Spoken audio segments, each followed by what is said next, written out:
Marmalade and his week in Cheater's Tavern. Marmalade was not a cat who suffered fools or soft voices or any nonsense that involved the word cute. He was a big, scarred alley tom with one torn ear, a coat the color of old marmalade jam, and a permanent expression that said he had seen worse than you and was not impressed. He lived in the back alleys behind the docks, took what he wanted, and answered to no one.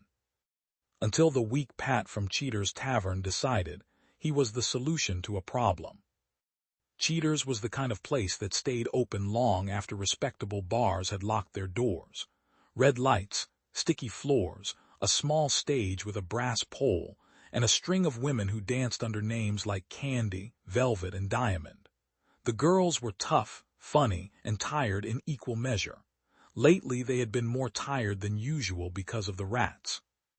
The rats had grown bold. They skittered across the dressing room floor while the women changed. They chewed through costume bags. One particularly ambitious specimen had run across the stage during a slow number and nearly caused a riot.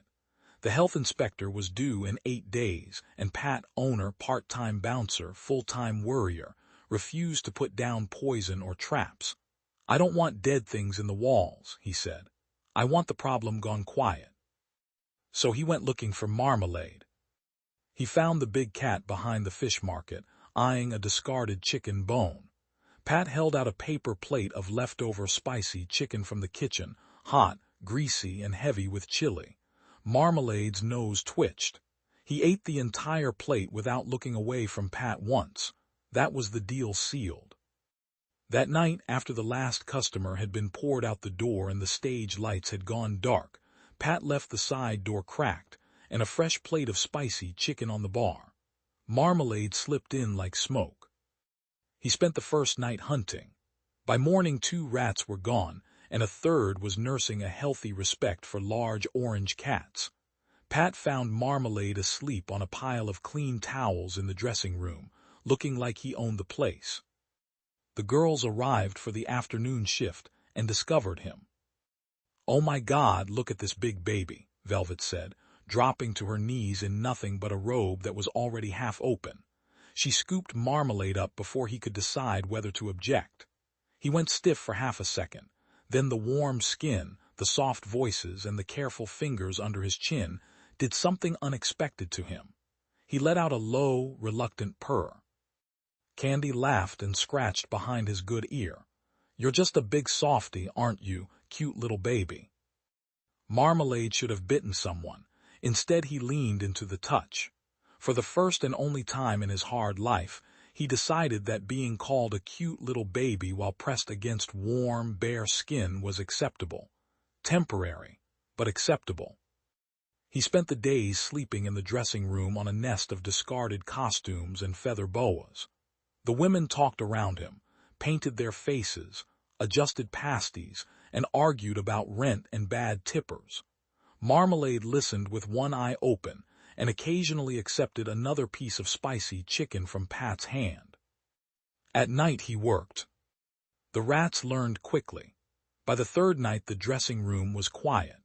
By the 5th the kitchen had stopped hearing the telltale scratch of claws in the walls. Marmalade would pad through the empty bar after closing, leap onto the stage, and sit under the single work light like he was waiting for his cue. On the 6th night, Diamond had an idea.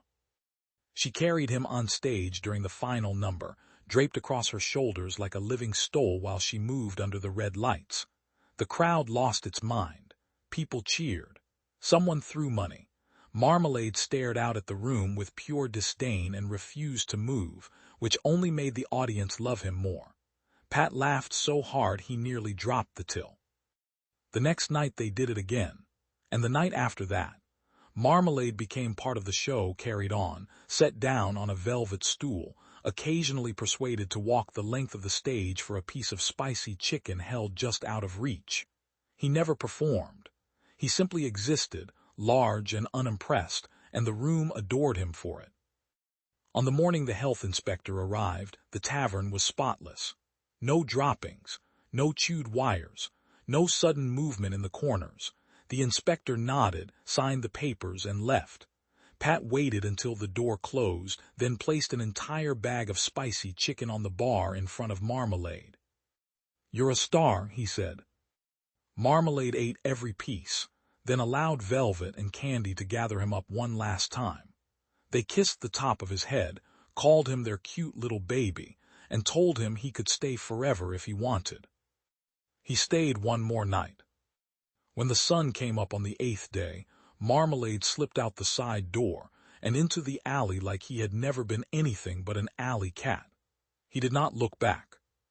But for years afterward, whenever the wind was right and the smell of chili and fried chicken drifted from Cheater's Tavern, a big orange Tom with one torn ear would pause in the shadows, remember warm hands and soft voices, and decide, just for a moment, that being called a cute little baby had not been the worst thing in the world.